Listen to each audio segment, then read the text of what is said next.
Dave, do you know Roman numerals? Have you ever heard of those? Like a 1 stick, 2 sticks, 3 sticks, a V, an X?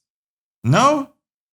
I didn't think so. And because of you and your numerous gang of uneducated brethren, Moto Guzzi has taken all the Roman numerals away for everyone. How does it make you feel, Dave?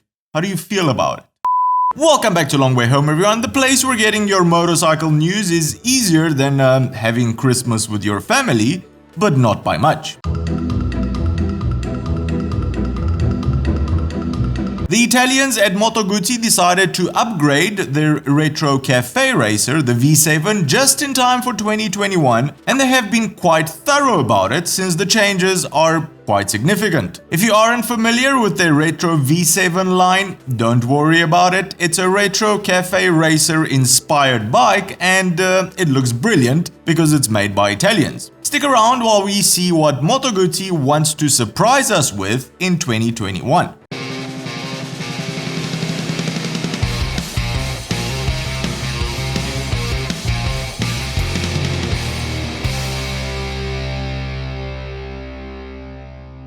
The Moto Guzzi V7 was never really a bike you could call great at everything. Its looks were pretty much everything it had going for it. If you wanted to go really fast around corners, the bike's chassis would remind you it was built by Italians with pocket watches and would implore you to slow down. Every gear change was a sneak peek in the life of a trucker in the 70s because the gearbox was complete rubbish. But Moto Guzzi kept at it, and since the bike's launch in 2008, there were 2 major updates, tremendously improving the ride quality and other technical issues, each with Roman numerals after the V7 name to tell the generations apart: V7, V7 Mark II and V7 Mark III. For 2021, however, Moto Guzzi has gotten rid of the Roman numerals. Thanks, Dave.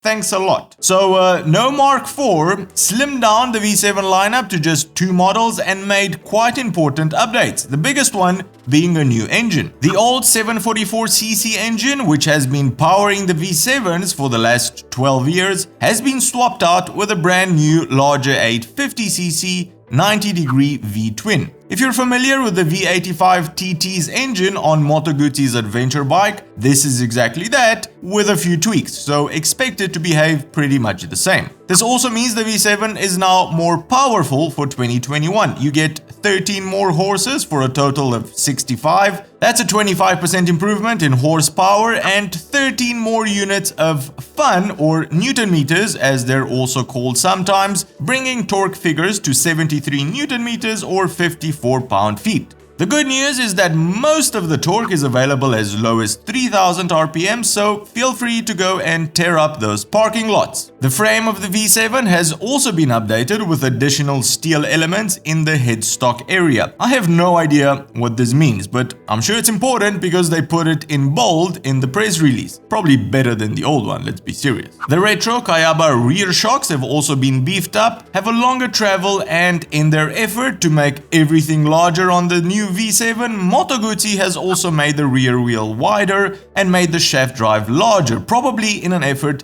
to make it more refined. Full LED lights all around join the party. The headlight now includes a DRL in the shape of the Moto Guzzi Eagle, looks pretty nifty, and the instrument panel has gotten an overhaul as well. It is now a backlit one-color LCD panel, not a full-color TFT screen, encased in a circular dial. There are 2 versions of the V7, a V7 Stone for the more budget conscious among us, and a more elegant V7 Special. The Special comes with 2 analog circular instrument dials, a speedometer and a rev counter instead of the single LCD on the Stone, classic spoked wheel rims and a normal round headlight. The V7 Stone comes in 3 color finishes, all of them with posh Italian names, so I will attempt to translate them now.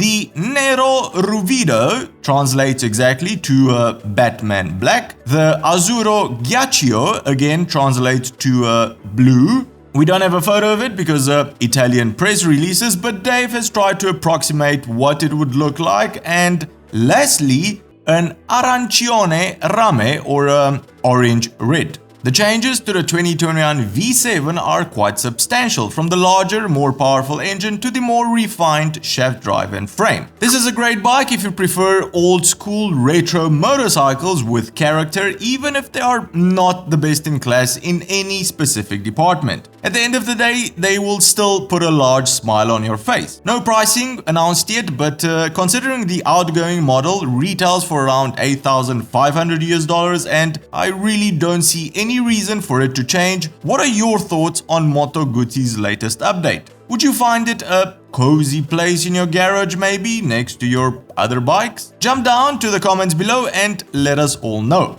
Well, that's the show for today, everyone. If you've enjoyed it, give it a big thumbs up, and if you think you've learned something new, consider subscribing or becoming one of our patrons to help us make more of these shows. Cheers, and I'll see you on the next one.